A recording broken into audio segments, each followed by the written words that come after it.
Well, welcome everybody to Impact. We are so glad that you are here to hang out with us on this Sunday morning. How was everyone's Valentine's Day? Was it all right? Yeah, it doesn't sound so great. So thank you guys so much for coming. I have one quick announcement for you guys before we get started today. We have ownership class coming up this Thursday, February 21st. So we really highly recommend that you come. If you want to make Impact Church your church home, ownership class this Thursday at my house. There'll be free dinner. Starts at 6:30. We really want to encourage you. If you have not done that and you want to make Impact Church your church home, this is the time to do that. So you can go and sign up at our Next Step tables out there at our iPad. You can sign up one of those, or you can just tell me or my wife, and we'll know that. So please sign up for that. We have owners here, not members, because members have rights and owners have responsibilities. So we want a bunch of people that take ownership in Impact Church. So we want to encourage you to come out. That is this Thursday at 6:30. You can sign up at the Next Step table over there. So we are continuing our series, What Happy Couples Know. In this series, I hope it's been beneficial for you. When I first heard this series a year or two ago, it was really beneficial for myself and for my wife. It really just changed the way we did relationships. So we are hoping that this is beneficial for you guys. If you have not heard the other two, I highly recommend you go back and listen to those because it's really going to break down some of this stuff. I'm not going to review it too much because I don't want to bore you guys that have been here. But if you have not, you can go to our website, impactchurchmd.com.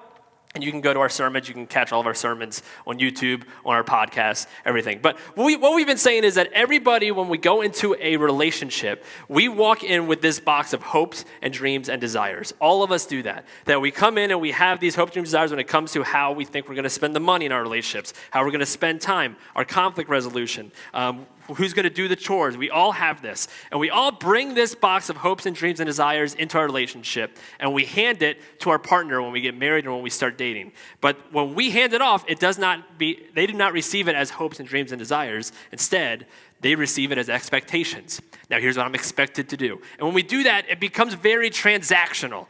It becomes, now, here's what I owe you and here's what you owe me. It becomes transactional because now here's what I expect you to do, and you got to keep your end of the bargain. Here's what I'm expected to do for you, and I'll keep my end of the bargain. If I keep my end, you keep your end. It's very transactional, and that's never how a relationship should be, right? We don't want it to be transactional. We want it to be like just common and easy and easy to do. I remember when Eric and I first got married, we had a couple things that were transactional for us. And the main thing was our movies. Because Erica likes different movies than I do. And I remember when we first got married, we would take turns picking who would watch what movie. Because Erica always wanted to watch Nicholas Sparks' movie.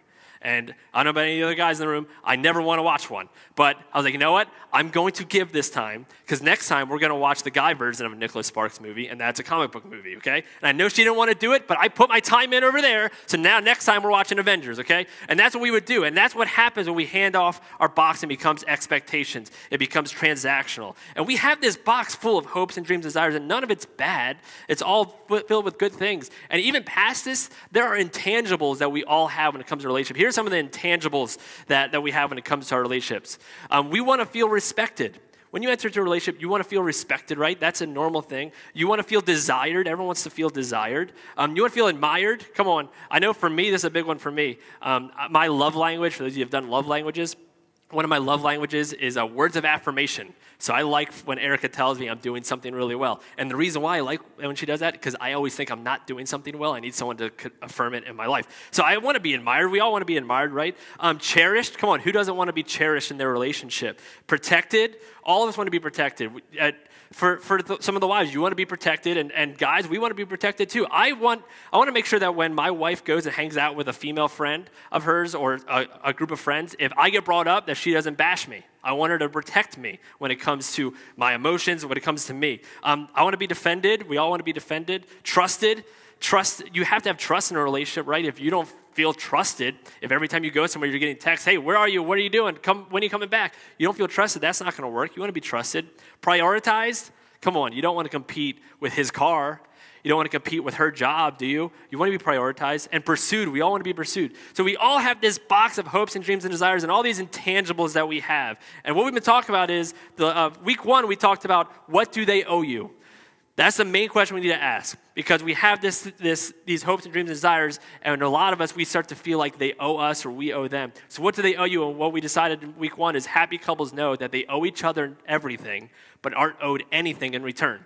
The answer to that question, what do they owe you? It's nothing. If they don't owe you anything, then everything they do is a benefit and you're grateful for it. That was week 1. Week 2, we talked about how mutual submission, you guys remember that? And we talked about how sometimes this box becomes a tug of war. You guys remember this little illustration? And at times that we have these boxes and we're on one side of it, but what we should do is mutually submit to each other. And mutual submission means I'm going to put my end of the rope down first so that we can benefit each other, submit to each other, as we talked about week 2. So this week, we're going to talk about something that I've had a lot of questions about. A lot of people have asked me this. I said, just wait till week 3. Because a lot of people ask, okay, I get it. We all have this box. I understand that. But now, what do I do with this box? I got like 3 or 4 people that text me and said, hey, I have this box. What do I do with it now? Because you said I need to submit. I still have this box. What do we do with this box? So here's what I want to talk about first. I want to talk about the 3 things we don't do with the box, and then we'll get into the one thing that we do with this box. There's 3 things we don't do with our box of hopes and dreams and desires. The first one is this. We don't ignore it. You can't ignore it. You can't just say, it's not really there. I'm just going to ignore everything I have because these are all good things. These are God-given things. All these intangibles are good things. God gave you and created you in that way. We can't ignore it because if you ignore it, then all of a sudden your relationship is not going to be healthy because you're not going to be healthy. You're going to start pretending like somebody you're not because you're ignoring your own hopes and dreams and desires. Ignoring is not an option. Number 1, ignore it. We don't do that. What else do we not do? We don't just stay busy. Number 2, we don't stay busy. We just say, you know what, if I just get a bunch of hobbies and I just make sure I'm just so busy that I won't even think about my box. I'm just going to be out of the house as much as I can. We don't want to do that, right? We don't want to model that for our kids, do we? Just staying busy. And you don't enter into a relationship so you can stay busy so you avoid this, right? We don't enter into that. Number 2, we don't do that. And number 3 is a big one we do not do when it comes to our box. We don't find someone else. We don't say, you know what, I'm going to find someone else to help me with this box. We don't do that. Now, here's what I will say. If you're in the room and you're dating, you're not married, you're not engaged, maybe you've been dating for a couple months, 3, 4, 5 months, whatever. You're newly dating, and you are realizing that your box of hopes and dreams and desires is completely different than the person you're dating, then this might be a solution for you, okay? Because you're new, you don't have to do anything yet. This might be a solution for you to find somebody else because there's going to be issues later. But for us in the room, for those of us in the room that are engaged or married or been dating for a really, really long time, and this is not an option, right? You can't just say, no, I'm going to find someone new. When I find that new person, then they're going to take care of my box. So here's something that is just so profound, this statement I'm going to say. Wherever you go, there you are. Right? Smart statement, right? Wherever you go, there you are. So wherever you go, you're going to bring this box with you. You're the same person no matter what relationship you go into. Wherever you go, there you are. You ever meet that person who says that drama always follows them? Like, man, just everywhere I go, there's always drama. All my friends are all dramas. And in my head, I'm like, no, there's one person that's the drama, and it's you. You're the drama. That's why it's surrounding you. You're the middle of it. So wherever we go, we take this with us. We can't just take it. And this is heavy. This is a heavy load. Why do you think if the person you're married to now can't carry it, why do you think somebody new will be able to carry it? They're not going to be able to carry it either. Why do we think that's going to work? No, they can't fulfill it just like they can't. And here's what I know about that new person that you're trying to find. That new person is on their best behavior when they meet you. You meet them and go, they're perfect. They fit right into my box because they're not even real. They're on their best behavior. They're pretending to be somebody else. That's what they're doing. Remember if those that are married, remember your first date with your husband or wife? You weren't you. You were pretending because you didn't know if yet. I remember when Eric and I went on our first date. We went to play putt-putt first, and then we went to P.F. Chang's at Columbia Mall, and the wait was an hour and a half to get our seat, and then once we sat down, it took an hour to get our food. So it was a 2.5-hour wait. The great thing was they gave it to us for free, so I didn't have to pay. That was awesome for me. But when we were playing putt-putt, I'm super competitive, guys. I am like insanely competitive. And I was holding it back. I was like, it's just a game, guys, just putt-putt. In my head, I'm like, you gotta win no matter what. I'm trying to impress her and like, oh, that was a good shot. In my head, I'm like, you suck. And I'm trying to putt. You pretend, right? So when you meet that new person that you think is gonna fulfill your box, they're not even real. They're pretending. They are on their best behavior. And here's what I know. No one enters into a new relationship. No one enters into a new relationship because they just can't wait to give themselves to somebody else. Nobody does that. Nobody says, the problem with my marriage is I give my life away too much to them. I just give too much. No one does that. If I just need to find someone else and then I'll give my life to them. We don't do that. Know why we're looking for a new relationship? Because we want to get something. We don't want to give. We want to get something. This is not a solution. We can't just say, I'm going to go find somebody else who's going to fulfill this box for me, because eventually over time, it might be great at first, but eventually over time, you're going to realize, I'm still stuck with this box that I'm still working through of hopes and dreams and desires. I even know some pastors who will say this, and I'll give you this advice too. It's a little tangent at this point, but if you are dating somebody who is leaving a long-term relationship or newly divorced or something like that, time is your friend, right? Time is your friend. Take your time, okay? I actually know, I know churches, and Andy Stanley, who this series is kind of based off of their stuff. Andy Stanley, at their church, they won't marry somebody who's been divorced within the first 2 years. The reason why is because time is your friend. In fact, the reason why he said they won't is because he actually wants to do 5 years, but you don't think he can convince him for 5 years. 2 years, he said, I want you to wait for 2 years so you can truly understand what this is, you can truly understand what you're working through, and you can make sure you're not rushing into a new relationship, because nobody rushes into a new relationship to give themselves away. They rush into one to get something. Number 3, we don't do this. Find someone else. So the 3 things we don't do with our box: we don't ignore it, we don't just stay busy, and we don't find someone else. So what do we do with it? What do we do with this box that God gave us of hopes and dreams and desires? What do we do with it? Peter, who walked with Jesus, who did ministry with Jesus, he spent 3 years of ministry working with Jesus and listening to Jesus. He writes a letter in 1 Peter that we're going to be talking about. So if you have your Bibles, you can open to 1 Peter chapter 5. In this letter, he gives great relationship advice, really good relationship advice. And this is not just romantic relationships. So if you're here and you're not in a romantic relationship, this is great just relationship advice in general, friendships, anything. We're going to look at it through the lens of relationships because of our love series in February. But he gives great advice on what we do, 1 Peter chapter 5, we're going to start in verse 5. Here's what we do. 1 Peter chapter 5, verse 5. All of you clothe yourself with humility towards one another, because God opposes the proud, but shows favor to the humble. So he says, all of you, and here the Greek translation for all of you means all of you. You guys got it? So all of us, okay? All of you clothe yourself with humility. It means cover yourself with humility. To pour ourselves with humility. It means sit down, be humble, okay? Sit down, be humble. Only some of you guys get that joke? That's good. You guys shouldn't get that joke. Means to be humble. It means to put each other first. It means to put yourself down low. It means to be modest, to be humble. Peter's saying, clothe yourself with humility towards one another. Why? Because God opposes the proud, but shows favor to the humble. I don't know about you, but I don't want to be in opposition to God. And here he says God opposes the proud, that he is against the proud, that he steps back from the proud. And you might think, God does that? That doesn't seem like a loving God. But here's the thing. We do that, don't we? You find a really proud person that's full of pride, you're not drawn to them, are you? Here, I'll prove it to you. Ready? How many of you know who Kanye West is? Raise your hand. Kanye West, you know who he is. How many of you like Kanye West? Keep your hand up. Oh, okay, a couple of people. My hand's up. I kind of like him. See, most of you guys don't. You know why you don't like him? He's too proud. He's too proudful. He's too prideful. He cares about him. He loves himself more than anybody else. And that's why we don't like him, because he thinks he's the best. He's a musical genius, but we don't like him because he thinks he's so great.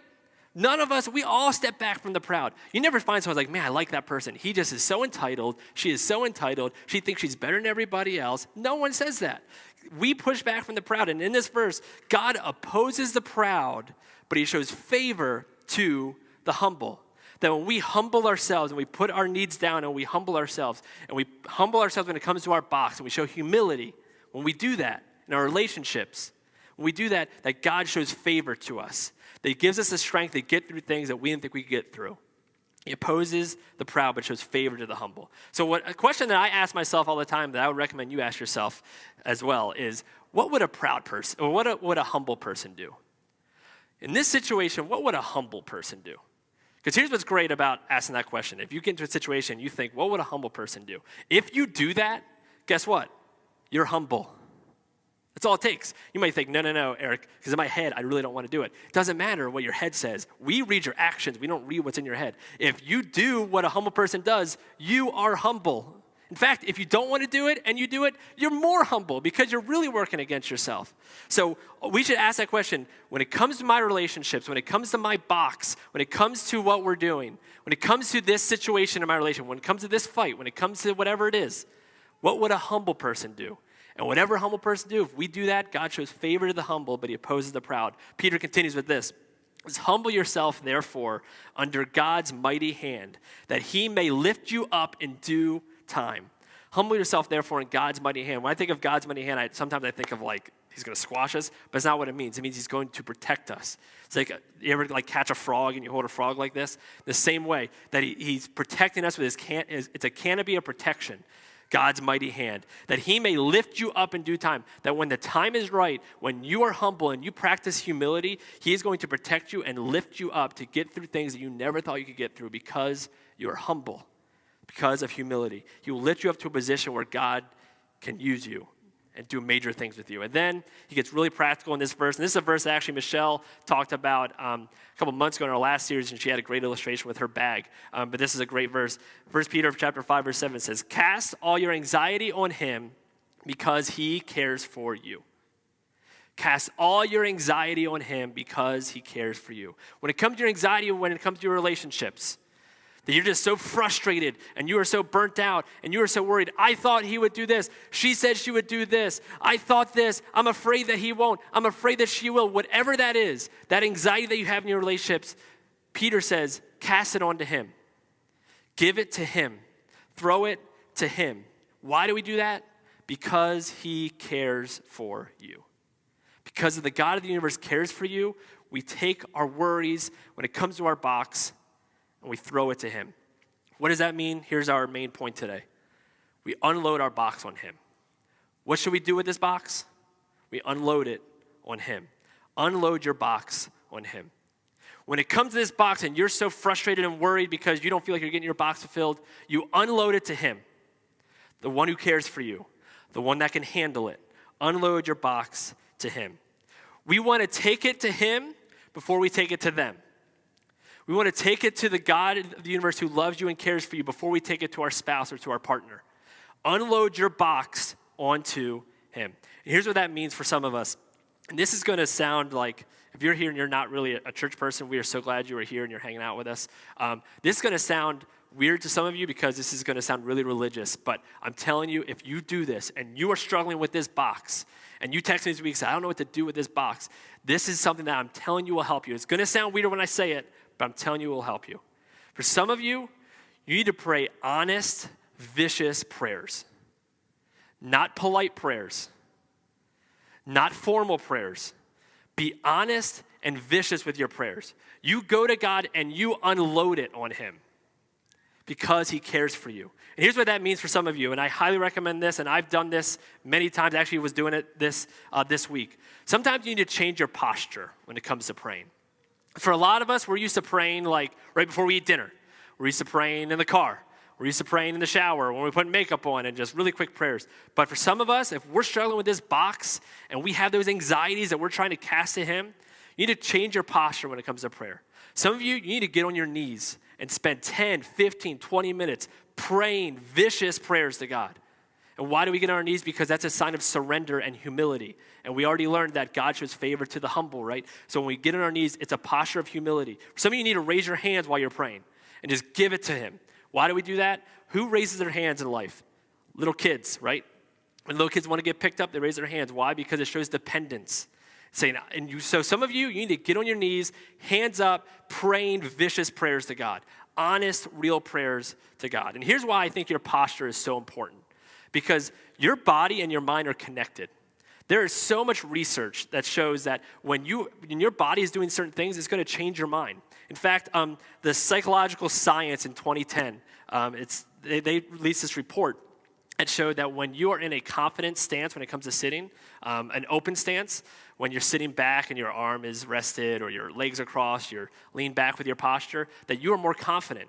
In fact, they went to a poker room and they found the people that were sitting back and they're relaxed and they show more confidence. We're picking up cards quicker and we're winning more because they were so confident. Compared to the people that are close stance, sitting like this with their shoulders crunched and your hands on your thighs.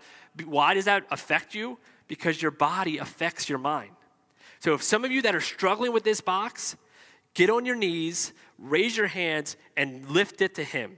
The God who loves you and he cares for you. Send it to him. When we were planning this church, this church launched in September of this past year. A year prior to that, for those of you that have been here, you know the story, but a year prior to that, the plans that we had for this church completely changed, and it left myself and my wife kind of out with nothing. August of 2017, over a year before we were going to launch this church, I had a job lined up at a church, and that church was going to fully fund us, and we weren't going to have to raise any money. They were going to fully fund us, going to work there for a year, build the team through that church, and then we were going to launch September of last year. Around August, I found out that church, all those plans that we had were gone. And so September came, we had 0 churches supporting us, and I didn't have a job. And we found out that Erica was pregnant with Noah, which you know, kids cost a lot of money, so you kind of need a job when you have 3 kids, right? So for months, I didn't work. And you know what I did during those months? I prayed, and they weren't nice. God, where are you? God, I thought this was the plan. What are you doing, God? And I prayed vicious, hard prayers. For some of you that you're dealing with this, you need to pray vicious, hard prayers. On your knees, hands up, vicious, hard prayers. You might say, I don't really know how to pray. Yes, you do. If you ever told anybody off, you know how to pray. You ever been in a fight with somebody, you know how to pray. You just give it to him, you unload it to him. Why? Because he's the God of the universe who can handle it, and he cares for you. Unload it on him. Unload your box on him.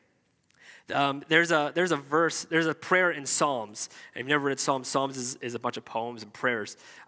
King David, most of you guys probably know David. David was David and Goliath. David was considered a man for God's own heart. And the verse, unload your anxiety onto him, cast your anxiety onto him, actually comes from this psalm that David wrote. And listen to how David, who's considered a man after God's own heart, prayed to God. And see if it's like the way you pray to God. Listen to how he prays. Here's what he says in Psalms. If an enemy were insulting me, I could endure it. If a foe were rising against me, I could hide. You know what? If my enemy's attacking me, I get it because they're my enemy. Of course they're going to attack me if that happens. If that happens, whatever. But it is you, a man like myself, my companion, my close friend. It is you, my spouse. It is you, my friend that I'm supposed to be with. It is you whom I once enjoyed sweet fellowship at the house of God as we walked among the worshipers. It is you who is doing it. Someone that I used to go to church with. Somebody that we used to go and hang out at church. Continuing on. Let death take my enemies by surprise. Let them go down alive to the realm of the dead. For evil finds lodging among them. You know what he's saying here? Here's basically what it can be roughly translated to what we would say. He's talking about his enemies and his friends who are acting like enemies. He's basically saying to God, to hell with them. That's what he's saying. Forget them. Done with them. You can say that to God. David did. As for me, I call to God and the Lord saves me. Evening, morning, and noon. You notice that? Evening, morning, and noon. Not in the car really quick. Not right before dinner. Evening, morning, and noon. I cry out in distress. He's in pain, he's suffering. I cry out in distress, and he hears my voice. He rescues me unharmed from the battle waged against me, even though many oppose me. God, who is enthroned from old, who does not change, he will hear them and humble them because they have no fear of God. My companion attacks his friends, and I'm his friend. He attacks me. He violates his covenant. He said he would. She said she would. I thought we agreed on this. I thought we already worked this out. But he violates his covenant. I love these verses. His talk is as smooth as butter, yet war is in his heart. His words are as smooth as oil, yet they are drawn swords. It's like you come to church and they're like, oh, man, your husband's so nice. Your wife's so nice. Like, if you saw him at home, you wouldn't think that. Their words are smooth here, but you should see him at home. And then here's where Peter's quoting from right here, in the end of chapter 55. Cast your cares on the Lord, and he will sustain you. He will never let the righteous be shaken. But you, God, will bring down the wicked into the pit of decay. The bloodthirsty and deceitful will not live out half their days. But as for me, I trust in you. That's not a nice prayer, is it? That's not a polite prayer. But it's honest. So my question for you is, have you ever prayed like that? Have you ever prayed like that? Because if you haven't, and you've never been that honest with God in your prayers, then you've never actually opened yourself up to him. Think about it. In relationships, fighting's not a bad thing, right? In fact, it's actually a red flag if you never fight in your relationship. You want to have constructive fighting, not just fighting for the sake of fighting. Why is fighting not a bad thing? Because when you fight, you actually open yourself up. You actually tell them who you are. If you never do that with God, then you never open yourself up. David, a man after God's own heart, had a vicious prayer. For some of us, we need vicious prayers. Now, I know for some of us, this might be hard because of how your relationship was with your dad. I found that a lot of people have different opinions about the God of the universe because of the way they had their relationship with their dad. And for me, I know with my dad, he always wanted me to respect him and be honest, and I knew he was authority. But there would be moments and there would be times we would have family meetings. And at these family meetings, we could say anything we wanted. And I would never get in trouble. And we would say things. And my brother would say things. My dad would make fun of the things my brother said. But when we would say things, we would be honest. And there were times when we said, Dad, I really don't like this. Mom, I really don't like when you do this. And they took it. Why? Because they can handle it. Unload it on your Father in heaven. Why? Because he can handle it. Those frustrations and that pain you have with this box and all those hopes and dreams and desires that you don't feel like being fulfilled, unload it on him. Because if it matters to you, it matters to God. Because you matter to God. So unload it on him. Peter understood this. Because that verse we talked about and that friend he talked about, Peter was that friend. Peter denied Jesus 3 times. In fact, in Scripture it says that the 3rd time, Peter called down curses in heaven, denying Jesus. Peter was that friend that David was talking about. And what did Jesus do with Peter? He forgave him, he loved him, and he put him in charge of everything. That's what he did. Peter was the first pope. You guys know that? In charge of everything. The man who denied Jesus 3 times. So he can handle it. Your loving Father can handle whatever you unload on him. Cast your anxiety on to him. Unload your box on him. But here's what I want to warn you. When you start doing that, and you start unloading this box of your hopes and dreams and desires onto him, the first person he's going to work on is not the person down the hall. The first person he's going to work on is not your partner. When you do this, the first person he's going to work on is you. So be ready. So when you get in the posture of prayer and you start pouring it out to God, God, why won't they fulfill my hopes and dreams and desires? He's going to work on you first. And what's going to happen possibly is you're going to look at this box a little differently. For some of you, there's some things in this box you might take out. Some of you are going to realize that you have been putting this box on your partner, and they were never meant to fulfill this box in the first place. And for some of you, you might realize that you actually have some of the same hopes and dreams and desires. But transformation is not going to start with them. It's going to start with you. It's going to start with you. So what do we do with our box? We unload it on him. Unload your box on him. Cast your anxiety to him. Why? Because he cares for you. What do happy couples know? Happy couples know that they owe each other everything but aren't owed anything in return. Happy couples know that. Happy couples know that we should mutually submit to each other. Happy couples know that with this box, we don't unload it on our partner. We unload it to him. Then next week, we're going to finish out this series of what happy couples know. So I highly recommend you come back next week. Can we pray together?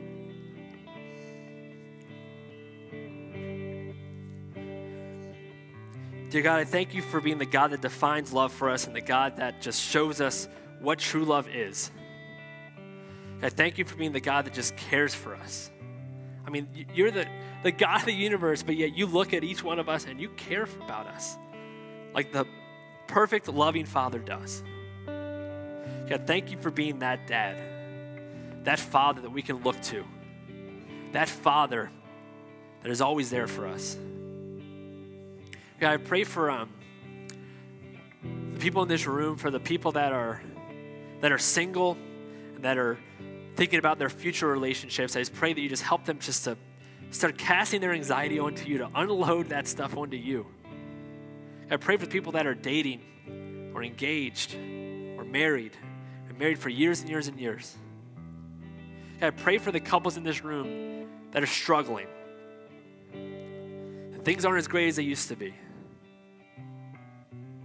Pray for the people in here that feel like that they have all this stuff in their box that isn't being fulfilled. God, give them the confidence to unload it onto you, to pour it out to you, the God who can take it. God, I pray for just the couples in this room. I pray for the people in this room, that we stop praying polite prayers and we get honest and real with you, because you can handle it. Even when we say things that are wrong, even when we say things that we shouldn't, that you can handle it. And you invite us to do that. Help us to be in the position that we need to, the posture that we need to show humility, and just to cast it all to you.